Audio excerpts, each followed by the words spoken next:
আপনার ওটা ভিতরে ফেলুন না প্লিজ। এটা ভিতরে ফেললে তো সমস্যা হয়ে যাবে। আমি এত কথা জানি না, আপনি ভিতরেই ফেলুন, যা হবার হবে। তোমরা যারা আমার ভয়েসকে ভালোবাসো তারা এই মুহূর্তে আমাদের চ্যানেলটি অবশ্যই সাবস্ক্রাইব করে রাখবে। আর হ্যাঁ, ভিডিওটি সম্পূর্ণ শুনবেন। সব জিনিস কি ভিতরে ফেলা যায়? এটা ভিতরে ফেললে তো সমস্যা হয়ে যাবে। কিসের সমস্যা হবে? কোনো সমস্যা হবে না, আমি তো বলছি ভিতরে ফেলুন। হুম, আমি এটা ভিতরে ফেলতে পারবো না, আমি বাহিরে ফেলবো। তুমি আমায় জোর করো না। আপনি দেখছি অনেক বেশি কথা বলেন। আমি আপনাকে যেটা বলেছি সেটা করুন। তাছাড়া ভিতরে ফেললে কি সমস্যা হবে? তুমি জানো না কি সমস্যা হবে? সব কিছুতে এমন মজা করা আমি পছন্দ করি না অধরা। একটু তো বোঝার চেষ্টা করো। আমি জানি না। তাছাড়া ভিতরে ফেললে তো বেবি আসবে। আপনি কি চাইছেন না আমাদের বেবি হোক? না, সেটা তো চাই, কিন্তু এত তাড়াতাড়ি হোক সেটা আমি চাইছি না। তাই আমি এখন কিছুই করতে পারবো না। আমি এত কথা জানি না, আপনি ভিতরেই ফেলুন, যা হবার হবে। ওরে ফাজিল, এসব জানো না তুমি? এসব না জানলে কি জানো তুমি? আপনি এখন এটা ভেতরে ফেলবেন সেটা জানি। তাড়াতাড়ি ফেলুন তো, আমায় বাড়ি ফিরতে হবে। অধরা কথাটা শুনে অয়ন দুষ্টু একটা হাসি দিয়ে সবকিছু ভিতরে ফেলে দিল। অয়ন ভিতরে ফেলতেই অধরা বসা থেকে উঠে পড়ে নিজের জামা ওড়না হিজাব ঠিক করে নিল। অয়নের জিনিসটা নিজের ভিতরে পেতেই নিজের ভিতরে একটা শান্তির অনুভূতি খুঁজে পেল অধরা। অয়ন আর অধরার আজ রুমডেটে এসে আদর হবে অথচ ভিতরে ফেলা হবে না, তা কি করে হয়? অয়ন অধরাকে এসব ঠিক করতে দেখে মুচকি একটা হাসির রেখা ঠোঁটের কোণে এঁকে নিয়ে অয়নকে উদ্দেশ্য করে বলতে লাগলো। কি গো, এখন এসব ঠিক করছো কেন? কাজ কি শেষ? কাজ শেষ হোক বা না হোক, আমায় তো বাড়ি ফিরতে হবে, তাই না? বাড়ি কি ফিরতেই হবে? তোমার কি ইচ্ছে করে না আমার সাথে থাকতে? এই সত্যি করে বলো তো। ওহ, মিথ্যা করে বললাম, ইচ্ছে করে না আপনার সাথে থাকতে। ওরে, আমার সাথে ফাইজলামি করা হচ্ছে? দেবো এখন মাইর? বলো না ইচ্ছে করে কি করে না। কী সব বাচ্চাদের মতো কথা! আপনার সাথে থাকার ইচ্ছে কেন করবে না আমার? খুব ইচ্ছে করে, কিন্তু আপনি তো আমার ইচ্ছে পূরণ করছেন না। বিয়ে করে নিজের বাড়ি নিয়ে যাচ্ছেন না। আমি তো বাচ্চাই, তাই তো এখনো বিয়ে করতে পারছি না। ছোট্ট বাচ্চা আমি। তাহলে আমার ইচ্ছের কথা জিজ্ঞেস করছেন কেন? না, তোমার যদি ইচ্ছে করে তবে অন্য কোনো মাধ্যমে তো আমি পারি তোমায় নিজের কাছে রাখতে। অন্য কোনো মাধ্যমে আমি থাকতে চাই না। আমি আপনার বাড়িতে আমার অধিকার অনুযায়ী থাকতে চাই। আমায় কি ওভাবে রাখবেন? ওভাবে কি রাখা যায় বলো? এখন তো ওভাবে রাখা সম্ভব না। অয়নের কথা শুনে অধরা কিঞ্চিত রেগে গেল। অয়ন যদি অধরার সাথে মজা করে কথাটা বলেছে, কিন্তু অধরা সেই কথাটাকে সত্যি সিরিয়াসলি নিয়ে নিয়েছে। অধরাকে রেগে যেতে দেখে অয়ন মুচকি হেসে অধরার হাত ধরে অধরাকে উদ্দেশ্য করে বলল। এই পাগলি, আমি তো তোমার সাথে মজা করছিলাম সোনা। তুমি আমার মজা করা বোঝো না বুঝি? সব কিছু নিয়ে মজা করাটা আমার পছন্দ নয়। আমি তো এটাই বুঝতে পারছি না, আমাদের এই সম্পর্কের শেষ পরিণতি কি? বিয়ের কথা বললে এত অজুহাত কেন আসে? বিয়ের কথা বললে কোনো অজুহাত আসে না। আমি ভয় পাই তোমার বাবা মাকে। ওনারা যদি আমায় রিজেক্ট করে দেয় তখন আমি কি করব? তোমায় ছেড়ে থাকাটা আমার পক্ষে সম্ভব নয়। আমি তোমায় ছাড়া বাঁচতে পারবো না। সেটা আমি জানি, কিন্তু তাই বলে এমন করে হাত গুটিয়ে বসে থাকলে তো চলবে না, তাই না? কিছু তো একটা করতে হবে। করব অনেক কিছু, শুধু একটু সময়ের অপেক্ষা। যা ভালো মনে করো, আর কি বলবো। আচ্ছা শোনো, এই ময়লাগুলো ভিতরে ফেলে দাও, আমি বাড়ি ফিরবো। আবারও ভিতরে ফেলার কথা বলছো? তুমি দেখছি ভারী দুষ্টু হয়ে গেছো। সব সময় মুখে যত উল্টাপাল্টা কথা। আমি এই খাবারের ময়লার কথা বলছি। তুমি নিজেই নেগেটিভ ভেবে বসে আছো, আমি কি করব? হুম একটু দুষ্টমিষ্টি কথা না থাকলে কি ভালো লাগে বলো? আমার তো একটু দুষ্টমি করতে ইচ্ছে করে তোমার সাথে। অয়নের কথার বিপরীতে অধরা কোনো কথা বলল না। অয়নের সামনে দিয়ে চলে যেতে নিল সে। অয়ন ময়লাগুলো ডাস্টবিনে ফেলে দিয়ে অধরার পাশে চলতে শুরু করলো। অধরার মুড অফ হয়ে আছে। এই মুডটা অন করার জন্যে অয়ন অধরাকে নিয়ে রেস্টুরেন্টে আসে। তবে সেই অধরার মুড অফ হয়েই আছে। অয়ন এত চেষ্টা করছে অধরাকে একটু হাসানোর, কিন্তু অয়ন যেন বারবার ব্যর্থ হচ্ছে। অয়ন আর অথরার ভালোবাসার সম্পর্ক কম দিনের নয়। দীর্ঘ 4 বছরের ভালোবাসার সম্পর্ক তাদের। এই 4টি বছরের সম্পর্কের মাঝে এমন কোনো দিন ছিল না যেই দিন অথরা আর অয়নের মধ্যে বিয়ে নিয়ে ঝামেলা হয়নি। অথরা বিয়ের কথা বলতেই অয়ন ভয়ে চুপসে যায়। অয়নের ভয়টা অথরাকে নিয়ে। অথরাকে কোনোভাবেই হারাতে পারবে না অয়ন। অয়ন একটা প্রাইভেট ফার্মে চাকরি করে। এই সামান্য চাকরি করে অথরাকে বিয়ে করতে চাইলে অথরার বাবা কখনো রাজি হবে না। অয়ন অথরাকে অথরার বাড়ি পৌঁছে দিয়ে নিজেও নিজের বাড়ি চলে আসলো। বাড়ি আসতেই অয়ন দেখতে পেল তার বাবা মা বসে আছে। অয়নকে দেখে অয়নের বাবা বলতে লাগলো, কিরে, কোথায় থাকিস তুই?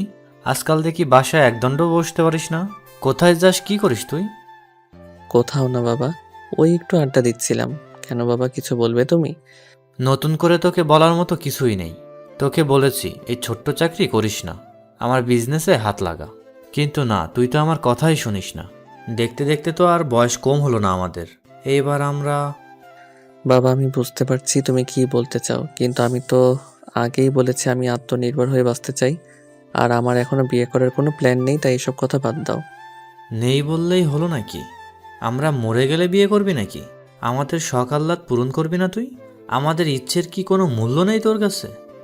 আচ্ছা বাবা, আমরা এসব নিয়ে পরে কথা বলবো। এখন আমি একটু ফ্রেশ হয়ে নেই। অয়ন নিজের বাবার কথায় কোনো প্রকার ভ্রুক্ষেপ দেখালো না।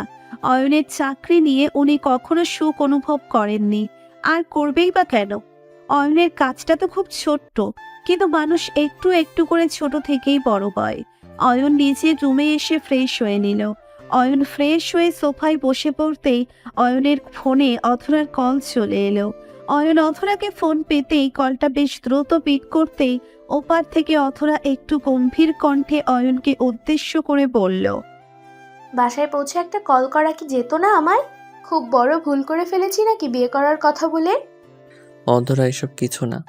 আমি মাত্র বাড়ি এসেছি আর ফ্রেশ হয়ে বসেছি, তাই কল করতে পারিনি। হয়েছে, থাক, আর মিথ্যা বলতে হবে না তোমায়।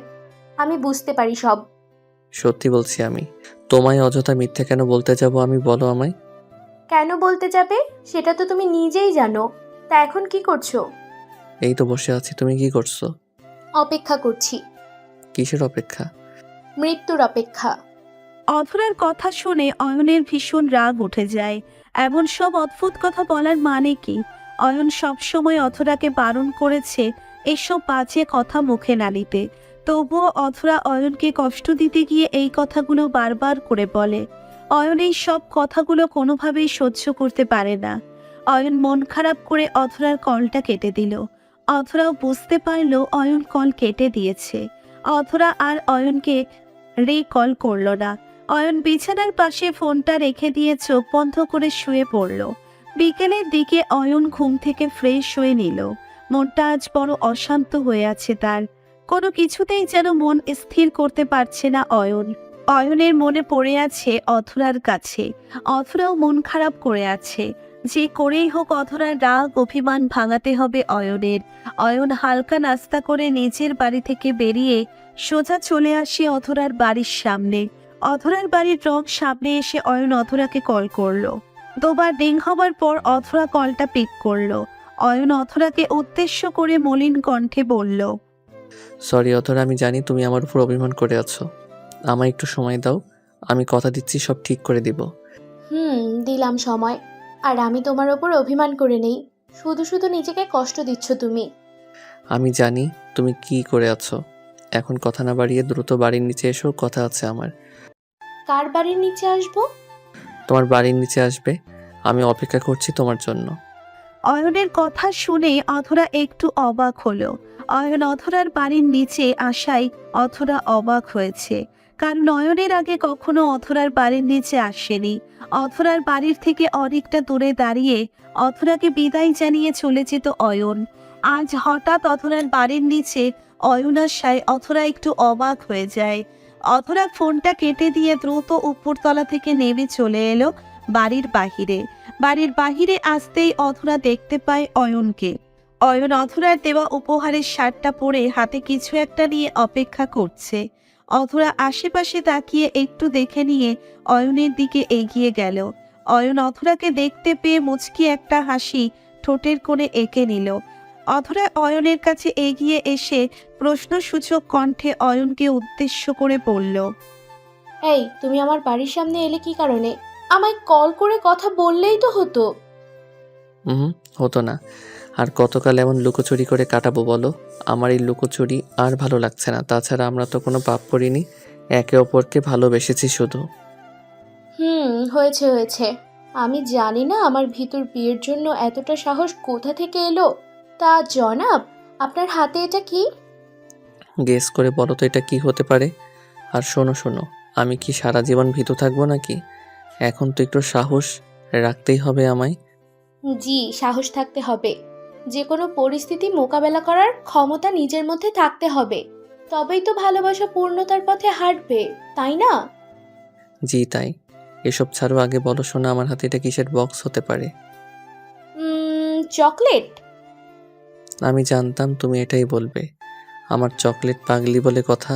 এই নাও, তোমার জন্য এইসব চকলেট নিয়ে এসেছি।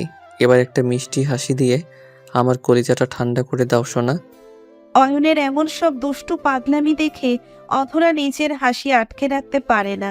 অধরা খিলখিল করে হেসে ফেলল। অয়ন আবার ঠোঁটের ওই মিষ্টি হাসির দিকে অপলক চাহনিতে তাকিয়ে থাকলো। ভালোবাসার মানুষটির মুখে এক চিলতে হাসির রেখা দেখার মানেটা হলো সারা দিনের শান্তি। আর সেই হাসির কারণ যদি আপনি নিজে হয়ে থাকেন, তো শান্তিটা পুরো হৃদয়কে প্রশান্তির পরশে ঢেকে দেয়। অয়ন অধরার হাতে চকলেটগুলো তুলে দিয়ে অধরার হাতে গল্প করতে লাগলো। অধরাও চকলেট খেতে খেতে অয়নের সাথে বকবক করতে থাকলো। কিছু সময় তারা কথা বলতেই সন্ধ্যা হয়ে এলো। অধরার এবার ফিরতে হবে নিজের বাড়িতে। অধরা অয়নকে উদ্দেশ্য করে বলল, এই অয়ন, এখন তো আমার বাড়ি ফিরতে হবে। হুম, সময়টাকে বেঁধে রাখা গেলে খুব ভালো হতো জানো। তোমায় আরো বেশি সময় ধরে নিজের কাছে রাখতে পারতাম।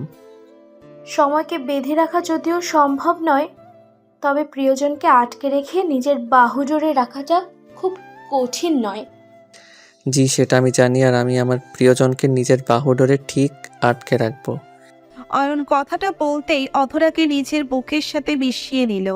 অধরাও কোনো চিন্তা না করে অয়নের বুকের মাঝে নিজের শান্তি খুঁজতে লাগলো।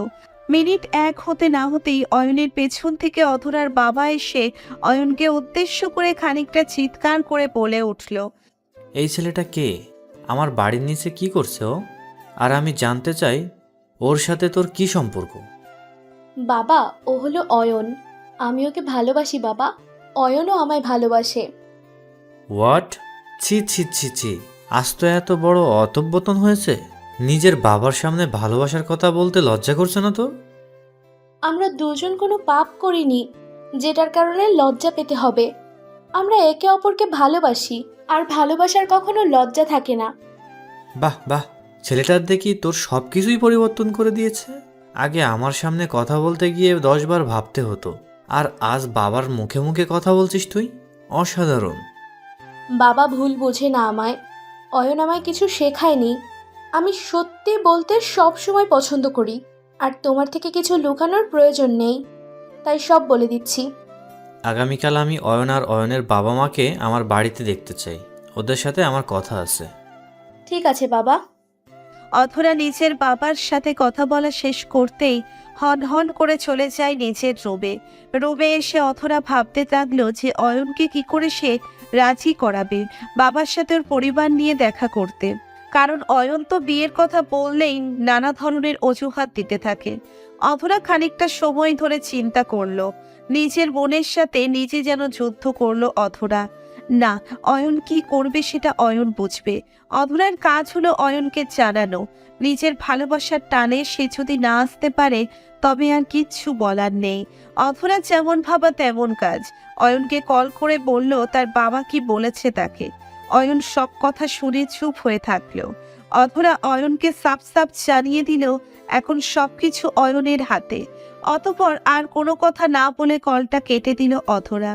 পরের দিন সকাল থেকে অধরা অয়নের পথ চেয়ে আছেন, কখন অয়ন আসবে, আদৌ আসবে কি আসবে না, এইসব ভাবছে অধরা।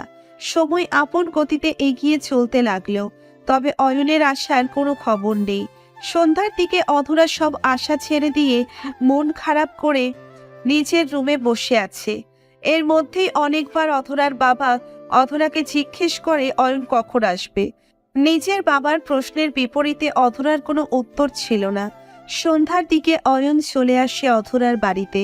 অয়ন অথরার রুমে এসে অথরার সামনে আসতেই অথরা অয়নকে উদ্দেশ্য করে বলল, এই তুমি এখানে? আর আমার রুমে এসে এমন করে জড়িয়ে ধরলে কেন? আমি ভয় পেয়ে গেছি দেখছো। এত ভয় পাওয়ার কি আছে? তোমার স্বামী তোমায় জড়িয়ে ধরবে না তো কে ধরবে শুনি? মজা বাদ দাও, বাবা কি বলল? সকলের সাথে কথা হয়ে গেছে কি? কি আর বলবে বলো?